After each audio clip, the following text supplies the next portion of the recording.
Copa America ও euro শেষ। Champion হয়েছে Argentina ও Spain. দর্শকদের এবার অপেক্ষা ফিনালিসিমা। মূলত কোপা আমেরিকা ও ইউরো চ্যাম্পিয়নদের দলের মধ্যে যে লড়াই হয় সেটাই ফিনালিসিমা। সেই লড়াইয়ে মুখোমুখি হবে আর্জেন্টিনা ও স্পেন। তবে ফিনালিসিমা কবে এবং কোথায় আয়োজন করা হবে সেটা নিয়ে নির্দিষ্ট তারিখ এখনও চূড়ান্ত হয়নি।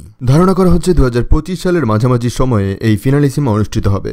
আগামী বছর 15 জুন থেকে 13 জুলাই পর্যন্ত আয়োজিত হবে ফিফা ক্লাব বিশ্বকাপ। এই টুর্নামেন্টের আগে বা পরেই আয়োজিত হবে ফিনালিসিমা। তবে তারিখের মতো ভেন্যুও ঠিক হয়নি। যুক্তরাষ্ট্র হতে পারে ম্যাচটি, অবশ্য এর পেছনে যুক্তিও রয়েছে। এবারের কোপা আমেরিকার ভেন্যু ছিল যুক্তরাষ্ট্রে, যেখানে 2026 ফিফা বিশ্বকাপ যৌথভাবে অনুষ্ঠিত হবে। আর বিশ্বকাপ কেন্দ্রিক ভাবনা থেকে স্পেন সেখানে খেলতে নাকি আগ্রহ দেখিয়েছে। গতবার 2022 সালের 1 জুন ফিনালিসিমা হয়েছিল ওয়েম্বলিতে হওয়া সেই ম্যাচে আর্জেন্টিনা 3-0 গোলে হারায় ইতালিকে। ফিনালিসিমা প্রথমবার 1985 সালে হয়েছিল। সেবারের উরুগুয়েকে হারিয়ে চ্যাম্পিয়ন হয়েছিল ফ্রান্স। দ্বিতীয়বার 1993 সালে ডেনমার্ককে হারিয়ে চ্যাম্পিয়ন হয়েছিল আর্জেন্টিনা। এবার হতে যাচ্ছে ফিনালিসিমার চতুর্থ আসর।